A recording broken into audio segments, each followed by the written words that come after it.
America today. So I think Black women, we're just now coming to this place where we believe that we are a valued commodity in the workforce, and not to diminish us to just a commodity, but I think we're just now starting to believe it, that Black girl magic is not just a slogan, it's a thing. So if I see God as a cisgendered heterosexual white male, then my preferential treatment is for cisgender heterosexual white men. So then in my sociology, I order them in terms of preference. I prefer cisgendered heterosexual white males because that's the God I serve. My God. The reason why Black women do not get justice is because no one is seeing God as a Black woman. How she ended it was, but you just need to go and talk to your husband and click up. I didn't realize that I was broken. I didn't realize my world was upside down. It's never too late for counseling. I don't think it's ever too late for counseling. My awakening moment was the depression. But in order to be reconciled, I need to forgive, but I don't need reconciliation to forgive.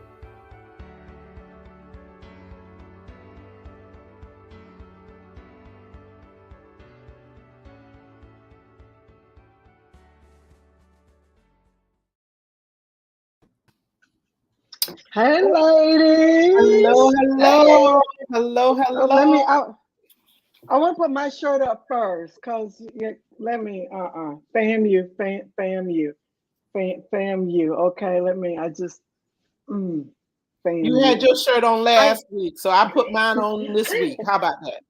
How you doing, Wallace? How you doing, Wildcat? I'm just sitting back watching. Oh goodness! Y'all missed an experience with them PWIs. Listen, I went to both PWI and HBCUs.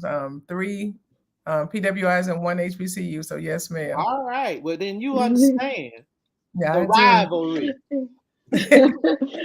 Love and rivalry. Audience, let us know where you all that you're here and where you are listening from. It is always so wonderful that you all take the time to join us. Like, tag, and share on this. Okay, y'all. We gonna have. I know people tired of talking about it, but we still have to talk about it. Still have to talk about it. And especially with the last phrase that was made, that love will make you do crazy things, because my mind went to, oh my goodness, how many folk gonna get beat tonight because love make them do crazy things. I just want to talk about what are y'all's thoughts on the slap? Okay, and that's gonna be my phrase now. I'm a pimp slap you just like, that's gonna be my phrase. Okay, but what are y'all's thoughts on the Oscars on Look, Sunday night? This is what I'm gonna say. Tread lightly before you walk this way. That's what I'm saying. You better tread lightly before you walk this way. Wow. I don't really have any comments on that. Just, the one thing I will say is, in the highest moment of his career, he chose to display a moment of weakness and lack of brotherhood. And that's all I'm going to say. I saw a post that from another Black minister who said, sometimes our anger gets the best of us because we don't, and I think because they don't go to therapy and they don't get counseling to help them learn to manage that anger. They have a right to be angry. This country has used us, abused us, and we have a right to our anger. We just don't have a right to display it against other folk in inappropriate ways. So in order Yeah. to do that, Thank you you. have to And work that's on Get and him in the corner in the alley somewhere. You know, Yeah, you got to because go work yeah. on your stuff. Backstage. There's they gonna have be plenty of major after history. parties. Remember in 2016 when he talked about her again? This was the second time he did it at the Oscars. And the Yeah, look because she on boycotted in 2016. right. Yeah. Go ahead. And the look on her face when he talked about her what was it, the show that he was referencing? Was it? It wasn't different. It was. No. No, It was no, he said no. Sunday night was GI. Looking forward to seeing you on G.I. GI Jane Jane 2. 2. Yeah. Mm-hmm. I thought, really? And the look on her face, like, oh man, here we go. I mean, she has an autoimmune system called alopecia. And he chose that moment to share. And I'm sure he already knew because he's seen everything, right? Just right, Dr. Farrell, when do Black bodies get the experience, the justification, righteous indignation? My goodness, today. And I want to note, because Melissa Quirk also noted what you were saying, Wallace, that the things that we witnessed a mental breakdown from Mr. Smith. Yeah. Yeah, he had gotten we had a guest a couple of weeks ago that said we need to take care of our stuff before it gets to this point. And so the error in his ways, in my mind, is that he did not take care of his stuff prior to coming to the Oscars, because the least little thing, and I'm not saying that what happened was least thing, but it would allow him to manage that anger, even though he had a right to it. Yeah, and they have a long history of friendship. Remember back in the day on Fresh Prince of Bel-Air? He was on his show. I mean, man. But see, that's where you get too comfortable with people, because you really don't tease people you don't like. You can only tease people that you like, right, and that you have a close relationship with. So part of the issue in my mind was that he just got too comfortable in the relationship. He crossed the boundary. Well, this is what I hated the most. Okay. Because audience, if you've not seen the movie Summer of Soul, then you need to see it, because when Rock picked up after the incident, he then he says the documentary that wins is Summer of Soul. And the number of people that missed Summer of Soul, which is a Black documentary of the musical, the Harlem Musical Festival that happened the same time during Woodstock. And they had CBS, the others, they were there recording it, but they made a choice to show Woodstock and not show what was happening in Harlem. And all of that film got thrown into the basement of the broadcasting studio, and just happened to be unearthed all of these decades later. And this documentary is and he says there's still a whole lot more work to do to it. If you've not seen it, Summer of Soul, I mean, it would have you dancing, it'll have you crying, it will have you full of pride, just of all the things. And that is who won the Oscar right before that incident. And the number of people that just simply miss that once again becomes a tragedy for our history. Yeah. Wow. We had so many comments here. Reverend Wallace says the friendship really ended in 2016 when he paraded or berated, I should say, on the Smiths during that time. Melissa Quirk says, beautiful acceptance speech. All right. Tammy Dago says, it's a must-see, Summer of Soul, a small snippet of a concert weekend.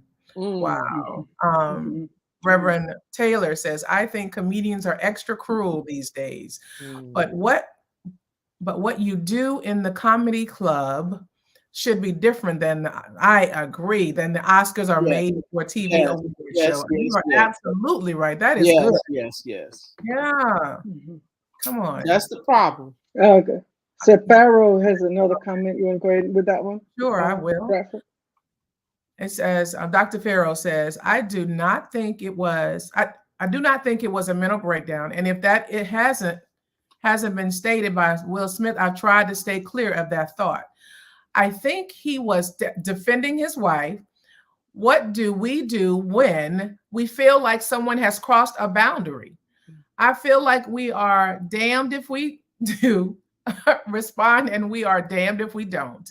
Respectably, politics do not work for Black folk. Wow, respectability. Well, yeah, I mean that's why I really believe we have to do our work all along. We don't need to wait until we have a break or we have we get so frustrated and enraged that we have to act out. We need to do our mental work every single day. I agree. I agree with you, Wallace. I really do. But you know, beyond that, there's always that one person that love that nail polish. Go ahead. There's always that one person that has to turn it into something of, you know, here you go. You let these Black folks come in here and they always messing something up. And that's a comment that was made, in which clearly that's not the case. Just as she said, you either gonna stand up or you're not gonna stand up. It's unfortunate, though. Chris Rock did the series Good Hair. He knows. I mean, really? Yes. Somebody said, you know, that was scripted earlier. I don't care. You have to use a little common sense. Am I my brother's keeper? Yes, I am. And when you already know the situation, you be the judge of whether or not you need to carry that comment any further. And even if they gave it to him, he could have said, I don't think that would be a good comment for this. Because if you think back to the other awards where he said he made a comment about Jada then as well, not even being invited. And he said, Jada, y'all, I think we walking a narrow road right here, because when we talk about, let's just say when we talk about the police and use of force, we get upset when they don't return the same use of force for what was used or what they say they feared. I think we're walking a narrow road in however Will might have felt in that moment. Now, what he said with his mouth back to him, but to say that Chris Rock is responsible for an act of violence when all he used was words, I think we got to be careful in what it is that we say as ladies, because he could have. But Will Smith walked up on the stage and assaulted a man before the whole world. He assaulted. You don't have a right to assault somebody before the whole world. Right? Reverend Wallace says he could have done. They had tons of after parties, and he's up for the biggest reward of his life. And so I think we got to be careful though in what I mean. Chris Rock, we got to learn some nonviolent communications. Marshall Rosenberg wrote a book many years ago about nonviolent communications, and that's what we need to use and learn. We got to. I can't say it enough. We need therapy. We have a right to those feelings, but we need to find a way to process them in a healthy way. using Yeah. nonviolent communications. Yeah. But our therapy comes in one backlash after another. The hits just keep on coming. Right. With one voice, they're agreeing, yes, you need therapy, but then they turn around and do something else equally as crazy. And so that's why we have to stay in therapy. We have to talk to our people. Right. We have to stay. We don't just go to therapy and for a few weeks and then stop. Especially if you in a public eye. But the comment section, wait a minute, y'all. The comment section is lit right here. let me Reverend Wallace says, and I am upset with these women that are saying that he's right. Stand up for me with violence, really? Use your words is what we keep saying to our children, Black and brown children. Stand up. My God, today, we've got to use our words. Mm-hmm. Oh, he used his words, all right. And he used his hand. I mean, that's the thing. He could, what he said at his chair would have stopped Chris Rock's joke as well. And he could, and if he wanted to beat his tail later, meet him at the after party. But him shouting, "Keep my wife's name out your," is responding with the same use of force that was used against you. Y'all, I know we got to get backstage. She's been waiting. I know, but we can stay here. The comment section is Dr. Shazetta Thompson Hill says Chris should have known better. Jada has made no secret of her struggle, not only medically but emotionally, because and mentally. That's right. She sure has. I don't think Will has to. He got too bear the weight of a black people representing at the Oscars. It was a low blow. Will could have done it differently, but I'm not sure. I feel like he was obligated to. I hear more people worried about how he made Black folks look in public and suggested that him smacking Chris in private would have been a problem. But y'all, let us not forget that Will thought it was funny too. He did. We thought the joke was funny too. That's right. He happened to look at his wife of entanglement and saw the expression on her face. Roll her eyes. That's right. Now it was about like, if you go home with me, you better do something. No, it was a nervous look. It wasn't a ha ha. It was a he laughed. He laughed. I saw some other folk when jokes were made about them. They sat there. They didn't laugh. They didn't act like it was funny. And other people laughed around him. He laughed. But let's not forget that. Let's not forget he laughed. We got to get backstage. Y'all, we can stay here all day. Come on. So we got this representative back here. Wait, this last comment. It says, and why didn't anyone check on Chris Rock? My goodness. We don't do that. We don't do that in the Black community. We don't go to the one that get abused. Hello, Chris called me. Inbox me, baby. You good? Oh God. Yeah. Okay. Introduce our guest. Go ahead. When you live out loud. Right, Wallace. Today. Yes. Okay, Lord. Call me, Chris. Y'all go check on Dr. Wright. That's what you need. Go talk to Dr. Wright. I love my sister. Going in. Yes, Representative Bowers was elected to serve House District 113 in the Texas House of Representatives on November 8, 2018. She made history as the first African American elected to represent this district. House District 113 includes all of Sunnyvale and parts of Rowlett, Garland, Mesquite, Seagoville, Combine, and Box Springs, and Dallas. Bowers was drawn to activism at an early age, following the example of her mother, a prominent community leader, and her father, a nationally known, recognized surgeon. She is an alumna of Spelman College and Texas Southern University, earning her bachelor's degree in telecommunications with an emphasis in broadcast journalism.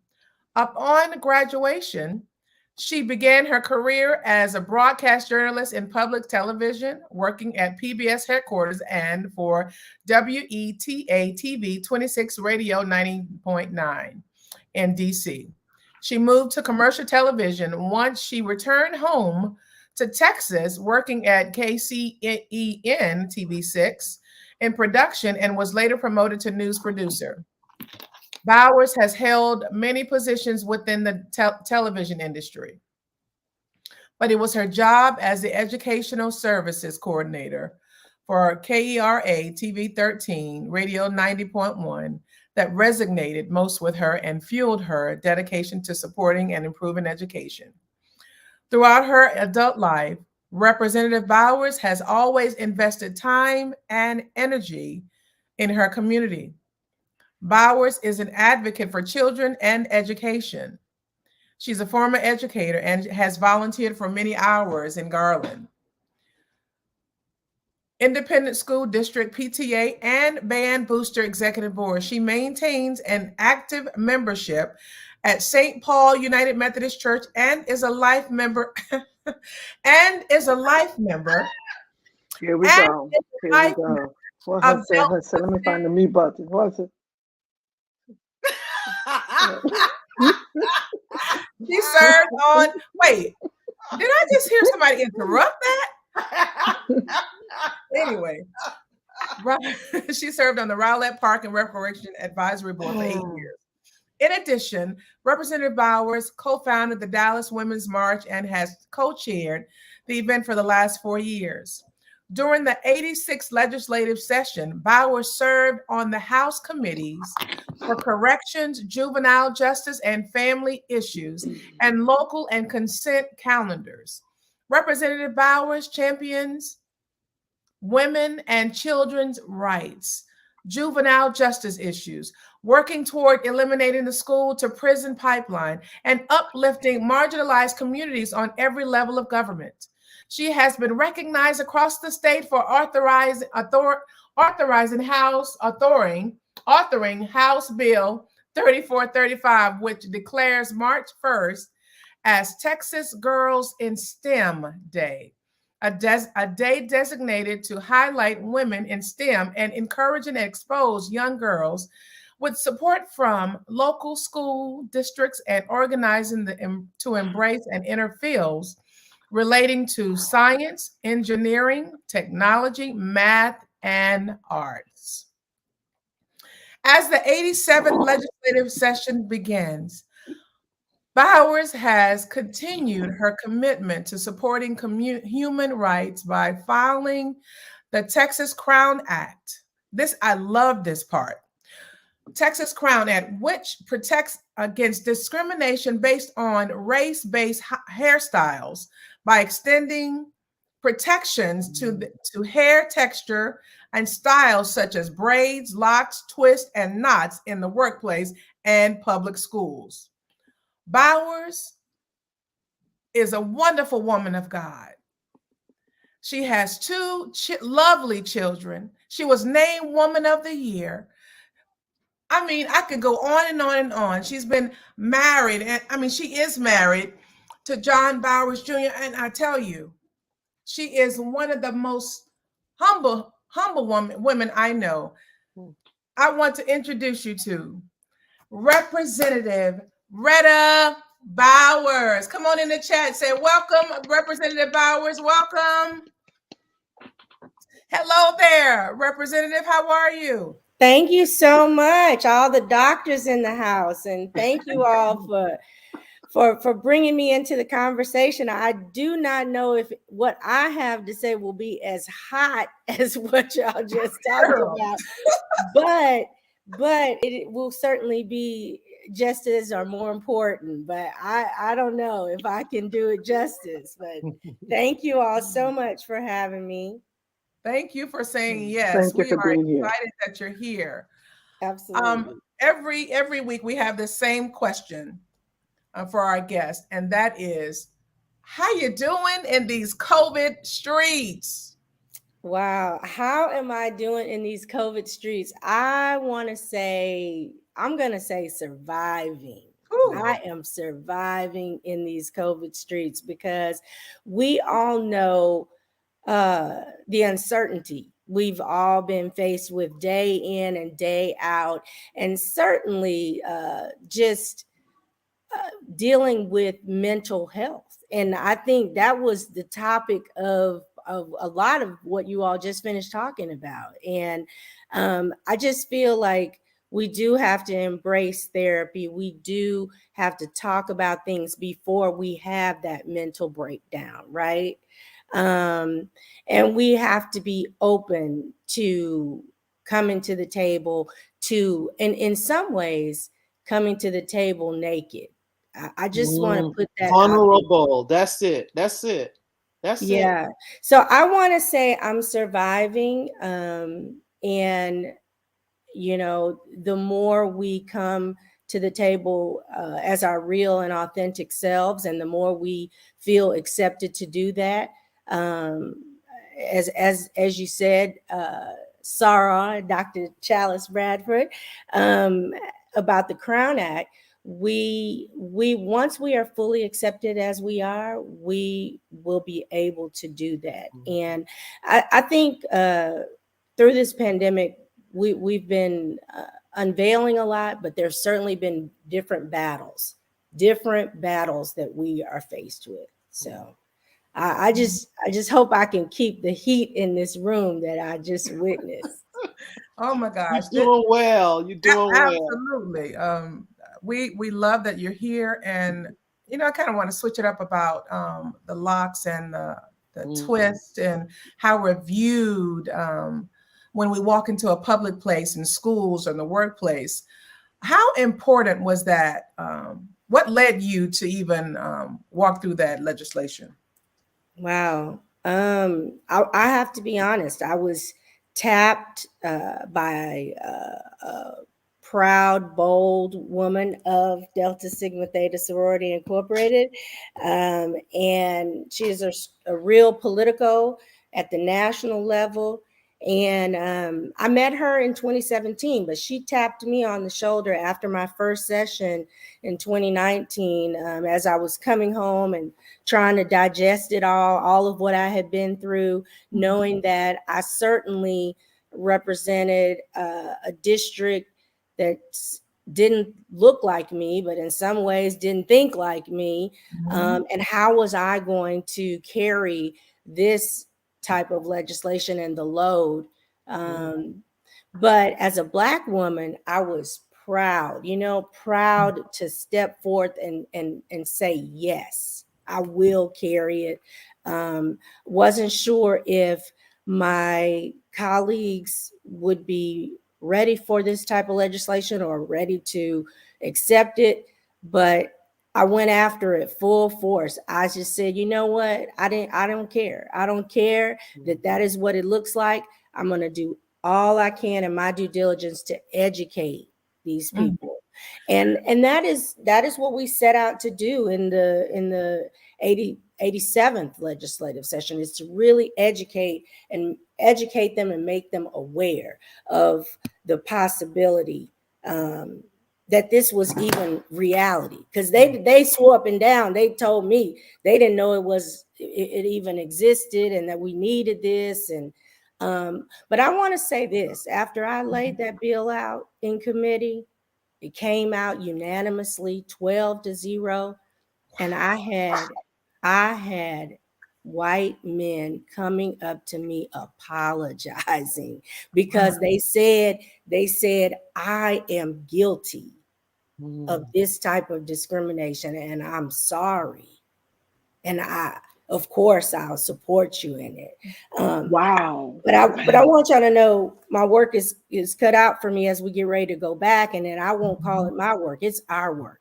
And we have got to continue to educate them because we're going to have new members in the 88th legislative session. That's right.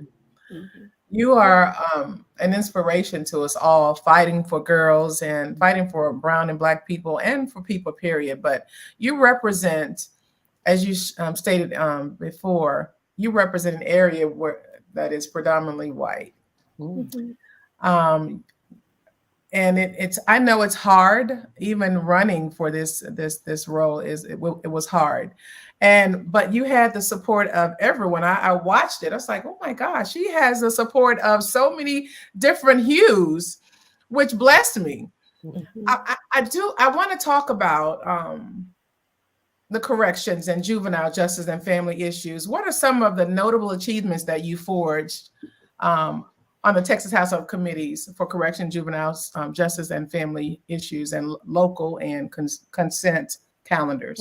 Sure. Thank you for the question. That was back in my first session, and y'all know we serve every other year, 2-year terms, and as I've had, 2 terms now, I think back on my time serving on the Corrections Committee and Juvenile Justice and Family Issues. And I served on local and consent calendars a second time. I went back and asked for it.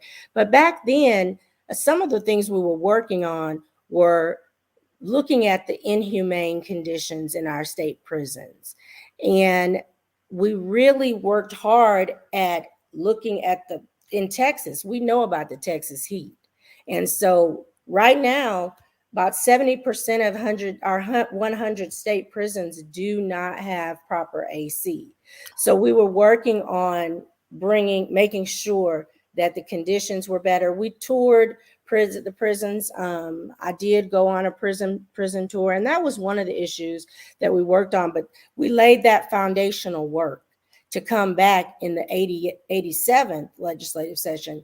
And it didn't pass the first time, but it surely passed during the 87th. So that was one of them.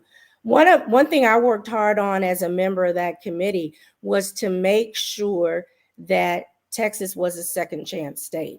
That was something that was really important to me, making sure that we were decreasing the recidivism rate, making sure that we were not sending our children really into the prison pipeline, the classroom to prison pipeline, because that's where it starts. And just really, I can recall one of my colleagues, Representative Sherman, and myself quoting scripture on the dais, and just making sure that our colleagues remember that, as y'all already said, we are our brother's keeper. And I certainly am my sister's keeper. And that is what we have to do. And we have to make sure that as they come out, that's the other thing that I witnessed. As they come out of the prison system, we have to be that bridge, because they all don't have proper parental or family involvement. So we got to be there for them, because they get out and they don't even have enough money to clothe themselves, much less find housing and jobs and things like that. So those were some of the things that we worked on, and they have led me to the work that I'm doing today. I just was appointed to the Select Committee on Criminal Justice Reform. So that some of that work, and then being vice chair of Homeland Security and Public Safety during the 87th legislative session, is also compounded on the work that I've done to get me to this point. So I'm we'll begin those hearings the end of next month for criminal justice reform.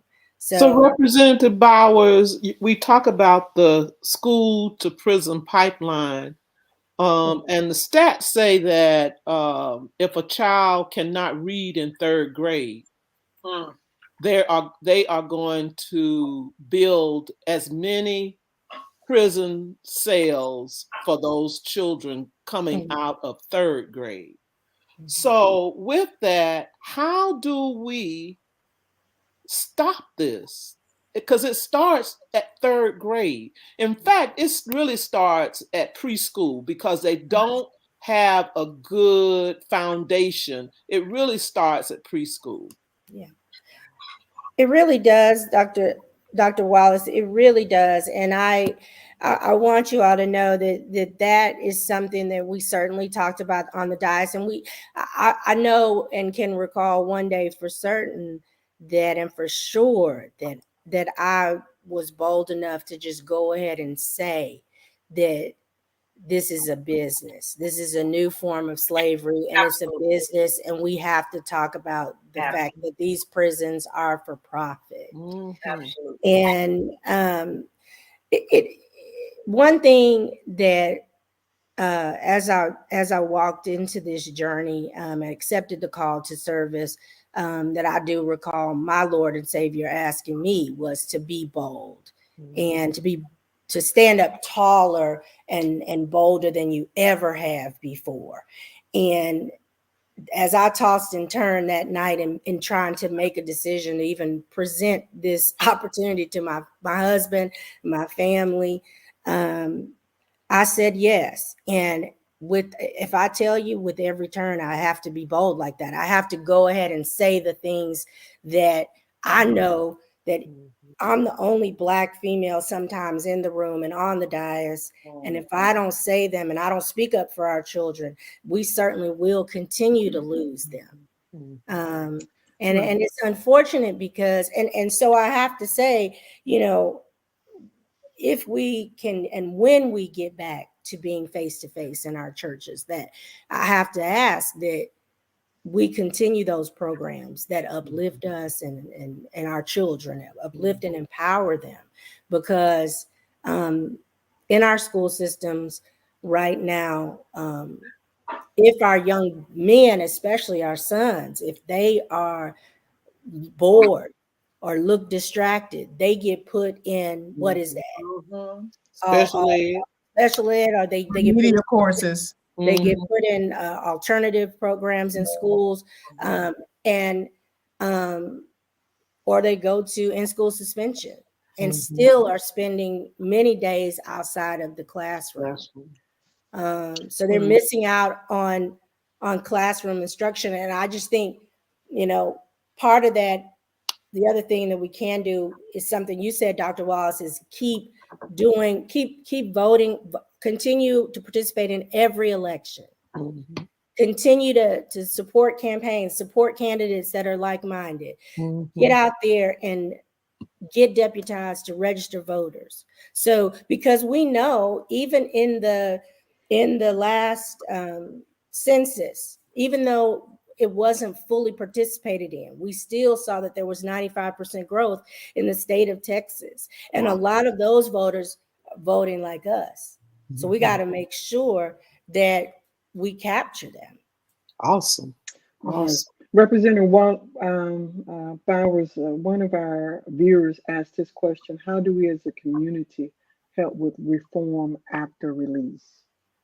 And that's one of the things that was seriously on my heart upon election, looking for those agencies and programs that are there to be the bridge. I think there's one in Dallas called Unlocked Doors. I think that's the name of it. But it is programs like that what I mentioned before, that will be there to receive our formerly incarcerated.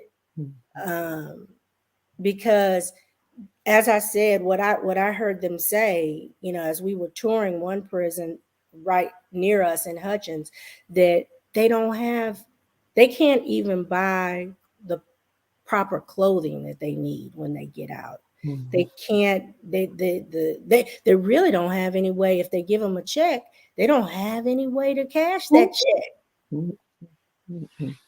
They don't have a bank account. You're right. No. So they are at a real disadvantage upon being released.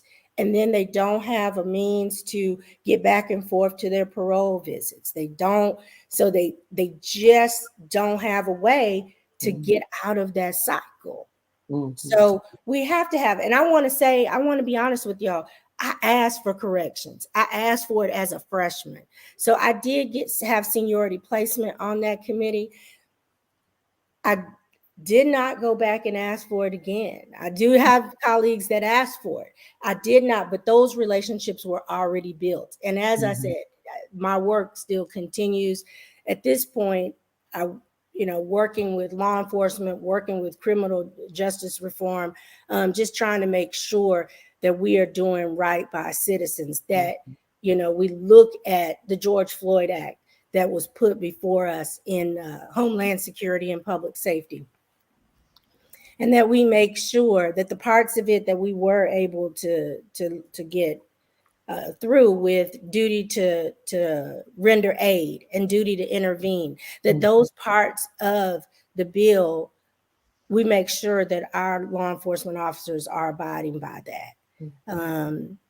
It's a heavy load because I do have family, that are members of law enforcement. So I walk a fine line because, they wanted to make sure that when I became vice chair, was appointed as vice chair, that I was a friend of law enforcement. And I certainly am, but I'm a Black female first. Right? And I'm a mother of a son first. Oh, that right there. Okay. That right there. So there were some things that I had to say in those committees that I will continue. I look forward to and I'm honored to have been selected as a member for the Criminal Justice Reform Committee coming up next month. Quick question: how many do you have in the state of Texas? And forgive my ignorance. I know in Georgia, where I am, and in my county, we have what's called transitional housing, where the prisoners go into this transitional housing. There are community activists and my sorority. We give clothes to women so that they have suits to wear, or that they can go to. We have this gathering all the time, Representative Bowers. This is nothing new, but we do so that they get a job. And what's good about Atlanta, they're in an area where there's a bus line, and we teach them how to budget. How I had CPE classes where I had students helping prisoners to get back on their feet. Well, you know what? I do know some of the legislators there in Georgia, Dr. Wallace, and now you're going to make me reach out and touch somebody and call them because that was the thing that got me as I stood in that state prison in Hutchins, that they dropped them off. They drop them off on the street. There's no transportation there for them. If they don't have somebody to come pick them up, they have to figure out how to get home, then how to get to the Salvation Army or wherever else to get clothing. As you said, in Georgia, y'all give them that. And so there are programs and agencies out there. I think I'm sure what they need is just more help in amplifying their message that they are out there, because I don't know that a lot of them are being given that information. And that's one thing I talked to them about too. Are you giving them this information as they start to go through the system? Because hopefully one day they're going to get out. Right. No, they're not. We have several programs here in Kansas City, but the interesting thing is they have been initiated by individuals who were incarcerated themselves. One young man started a program through his mother while he was incarcerated. And now that he is out, he has had the opportunity to begin to physically mentor, and they meet they meet every Tuesday at an area, at a coffee shop locally. The coffee shop also embraces them. It gives them, he looks for resources for jobs and things like that. And you're absolutely right. No, they don't give them this information. Now I'm across the bridge for you. I have been told that in conversation, they find that white inmates are told if your crime is XYZ, you can still vote. Black inmates aren't told this. If your crime is this, that, or the other, you have access to go and apply for a job here. Racism's alive and well. Alive and well. I mean, it's a problem because I mean, I just during this last cycle, during the primary, I was knocking doors and came across a lady, a sister that said, I can't vote. You know, she was like, I can't vote because, but she did not know the time period, the length of time she had to wait. So she's still, what I'm saying is she's still under the impression that she can't vote. Oh, wow. Can you share? You just said that there's a time limit. Share what that actually means to our viewers. So when you come out, there is a time limit. And I want to say that it's between, I'm not real sure, Chalice. I think it's between 7 and 9 years that you cannot vote. So you would have to go and re-register once that time period is up. And she wasn't sure. She thought she could vote. I mean, I could look it up now, but it baffled me because there I was trying to talk to her about voting, and we know what challenges we face with Senate Bill 1 and the challenges we just faced here in Texas with the vote by mail ballots, 30% of them being rejected. Even my own child, one that's in Georgia now, didn't receive her vote by mail ballot until 2 days after the election.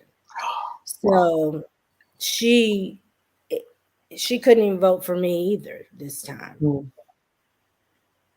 That's sad. That's sad. And they know we're right on the heels of Georgia. We know what we saw happen with Senator Warnock and Senator Ossoff. So we know we are right on the heels, and they do too. And I want y'all to know, in the Texas House, they are vulnerable and they see what's happening. It really, I think that was Dr. Wright talking about racism is alive and well. It is. And when we saw what the debates on critical race theory and them trying really hard to erase any accomplishments or achievements, anything that we've added to this country and to this state, and it was centered around us. It was centered around Black and brown people. That's for sure. It's ironic to me that they want to leave up statues, but they certainly don't want us to teach our children real facts in school and what really happened. I didn't mean to drop that. Did I just? No. That's stay right there. Stay right there. Yeah, she can stay right there. Yeah, it's absolutely the truth. You say to me that if I make a comment, it's going to cause a white child to feel guilty. So let's talk about this other side of this coin, where what you did causes Black children to feel ashamed. Sure. It's a two-sided coin. Absolutely. And I don't know many white children that feel guilty about it myself, if you just want to go there. No. I mean, it's taught. I mean, really? Anyway. Yeah. That's a whole different. It's just a diversion. It's just a diversion. They do feel vulnerable right now, and fearful because the stats say by 2040 we're going to have the whites will be in the minority in this country, and so they are holding on to power with everything they have. That's right. By Strian. Yes, yes, yes, yes, yes. So we have some obstacles of in keeping our democracy, especially after January 6th. So help us and our audience, tell us how we can fight against some of this stuff without jap slapping somebody like I'm gonna help you get into this conversation. Yeah, I mean, that's, yeah, I'm thankful that none of that happened on the House floor. But I will say, I did have to walk. Well, I was one of the first to break quorum. I am proud of that. I did fly to DC, but I was one of the first to walk off when we did. So there were days that I couldn't sit through a lot of that. But what we can do is something we've already talked about. And to break it down even further, is just to make sure we are voting in people that not only look like us, but think like us. Because what is that about? Just because they look like us, they're not always always. Stop talking about Clarence Thomas. Burns' alumnus is running against Warnock, and he don't think like us at all. So we got to be careful about that, right? We got to be very, very. Excuse me, just a second. It just amazes me what historical information you choose to remember. Okay, go ahead, Representative Bowers. Also, Representative Bowers, there is it's my understanding that there's a young Black female running for the mayor of Houston. I think her last name is Williams. No, Edwards, right? Is it Edwards? For Houston, the mayor of Houston? Yes. Amanda Edwards? I thought it was. Maybe there's more than one. She's from Kansas City. It's Amanda Edwards. It's Amanda Edwards. Thank you very much. Apologize to me, Dr. Burns, or I will drive to Houston just tonight. And so what are you going to drive here to hit me? Okay, back to the question. I'd like to know, because you have high aspiration. I'd like to know if you are going to run for something more at the national level. Thank you for the question. And I will say this. It is just now, as I complete my second term, move into my third term. Thank you for your vote, Dr. Bradford. That's right. And so I don't have for the first time in many years, I don't have a Republican opponent. And that has been based on the work of our community to really work hard. We flipped the district from a Republican to a Democratic district back in 2018. And we have kept on moving and kept on going and made sure that I really wanted to make sure that our office really worked hard to provide the representation for the community that it didn't have before. And so it's just now that I start to think about that, Chalice. I think that if the Lord calls me to that, I know that I will say yes, if that's what he calls me to. But things I love about you. What is that? That's one of the things I love about you, because every time we talk, and my family, my cousin is in the chat, and she is saying her family will say yes, that she does.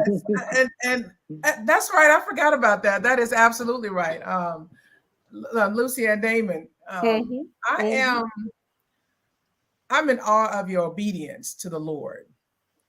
And let me just put that out there. Every time God shows and shares something with you, you say yes without tremble. And that blesses me with no end. And I remember before this election, you said, I'm not going to worry about it. I'm going to follow God. God is going to do it, and I'm going to sleep. And if we would all have that type of rest and peace when God shows us something and shares it with us, we would be stress-free. Well, let's just be honest. You had to pray me to that point, though. I wasn't when we started that conversation. I wasn't quite there yet, but through much prayer and petition, we got there. But one thing I would be remiss if I didn't finish something that Dr. Wallace was asking me about, and I know we just went through the redistricting redistricting process, and we won't go back into that until 2031. And I think, what did you say, Dr. Wallace, that in 2040 is when they will be outnumbered. Right. So that says even more. If we're going to do that in 2031, we got to vote. Yes. We got to vote, and we got to make sure that we are educating people on how to vote. Right. Now, unfortunately, it is how to vote because so much has changed. Not only how to vote, but how to fill out the census.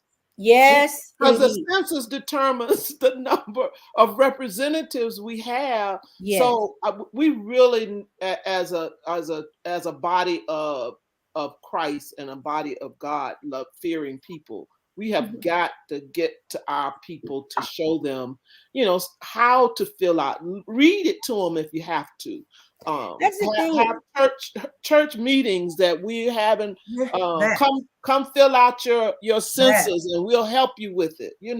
Those types of things. That might be it, the census, then, because the reality is, they've tried to say that we can't help them fill out your vote by mail ballot. We can't help you fill out that. But they didn't say we couldn't help you with that census. That's right. That's right. And we know that determines a whole lot. Funding as well. Yes. That changes the entire narrative. Y'all making me think right now. That changes the entire narrative. Well, one of the things, if they go to the county clerk's offices, they can, and request a map of the lowest voter turnout in their county. Mm-hmm. Then they can begin. That's the areas where they need to begin the training. Start to reach out to the people and see what help they need. Well, that is an area that I have committed to since I don't have a Republican opponent. I don't have, and that was based on what happened in redistricting. So gerrymandering is an ugly word and an ugly thing. Mm-hmm. We know that, but because they didn't want to lose 2 Republican seats in Dallas County, they carved out, if I tell you, they carved out every Republican in my district they could to save somebody else, which ultimately saved me. And I want you to know, I went to the altar. When I came back from it, it was an ugly process, but I had to thank God that I am still in a better place, really. The district came back more Democratic. It went from a 51% Biden district to 59%. Wow. So that's 7 points. Wow. I'm going to say it's nobody but God. But women in politics, meaning women in influence. That's what politics means, women in influence. So Representative Bowers, we're coming to the close of our time. What are some final statements that you would like to make sure that you leave with this viewing audience that's live and those who will come back later? So I want you to know that, you have African-American men and women in the Texas House and men in the Senate that are working for you. I want you to not only participate in every election. We have 2 coming up. I want you to know, don't forget the municipal elections on May 7th and the runoffs on May 24th. So don't forget those elections. Get in a practice of making voting your lifestyle. That is part of your lifestyle, that you just do every election. Get involved in organizations, whether that is at your church or sororities, fraternities, many other organizations that you can work to help someone else when it comes to voter education. But your democratic organizations, make sure you're getting out there helping to register more voters and encouraging people to vote. And I just, have to say that's one of the things that I've committed myself to do. Just work on voter education. The other thing I would be remiss if I didn't mention is please support the Texas Crown Act. We have to make sure that we pass the Crown Act. I'm hoping that it won't take more than two sessions. We worked on it last session. We got it to the calendar. We got it on the floor calendar. So sign up for our Facebook page, the Texas Crown Act, and sign the petition. Come testify. If you have a personal hair story and journey, come testify at the Capitol. But also to celebrate Texas Girls in STEM Day with me.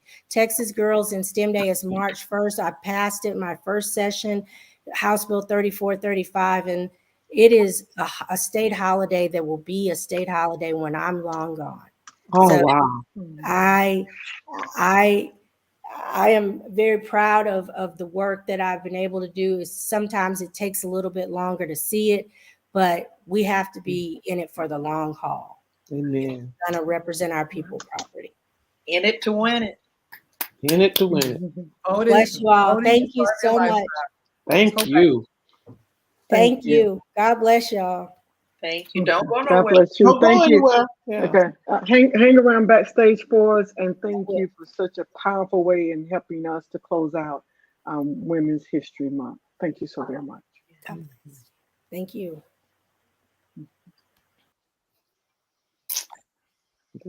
Who do we have on next week, ladies? Dear Walker, Black Children in Autism. Ooh, oh wow. Oh wow. Yeah. Oh, and that's my person. I need to get some stuff. Okay.